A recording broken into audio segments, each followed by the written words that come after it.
I want to talk about dragons. Right now, it seems like there are two dragons in the world. One in the east and one in the west. And the dragon in the east wears a turban, and the dragon in the west wears a tie. I call them dragons just because I'm into mythology. But what the dragon represents is power and control.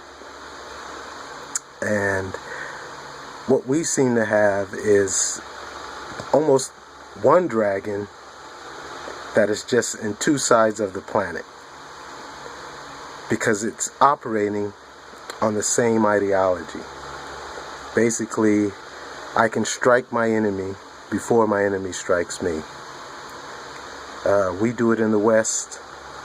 We call it preemptive strike.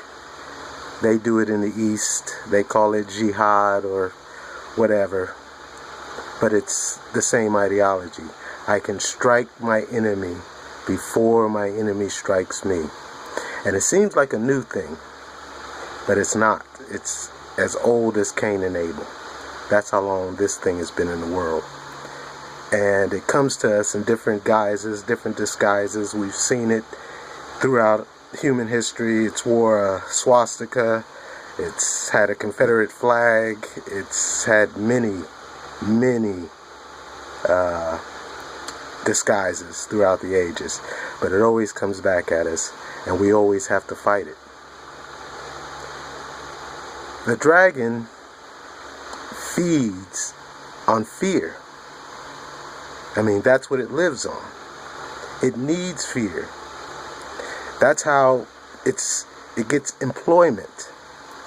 When you employ a dragon, as we did since 2001 and the attack on 9/11, under the George Bush administration, we basically employed a dragon. We let a dragon within our midst, saying that it would protect us. But basically, it led to torture. The United States of America torturing people. The United States of America listening to innocent people without their knowledge. The United States of America holding people without trial indefinitely. The United States of America, where the Statue of Liberty lives. That's a dragon. We replaced the Statue of Liberty with a dragon. In the East, you have a dragon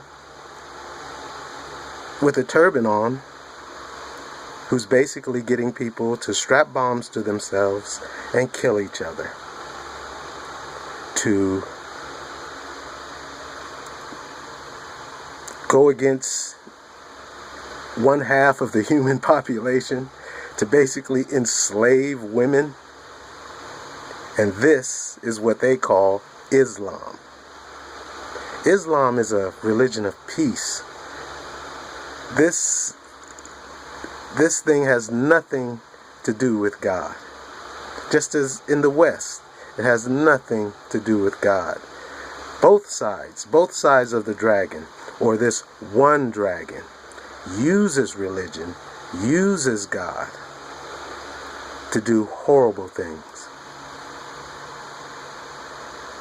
And that's where we are in this time. We are in a time of dragons. That's the depressing part. The hopeful part is that there are Dragonslayers.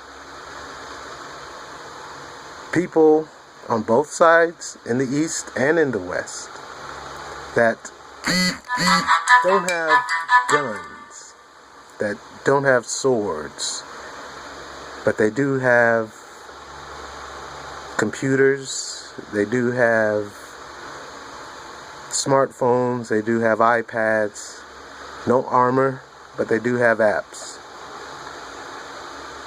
And the mission is to slay dragons.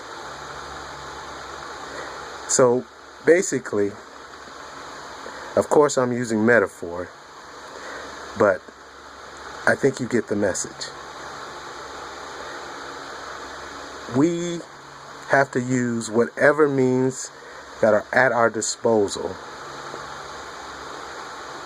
to slay these dragons within our midst. Whether you be in the west, whether you be in the east, it's up to you. What are you going to do about the dragon threatening humanity where you are? And remember, this is a dragon that feeds on fear. It feeds on violence. So it's up to you. At the end of the day, in my humble opinion, it comes down to ideas. And I think we, Dragonslayers, have the better idea.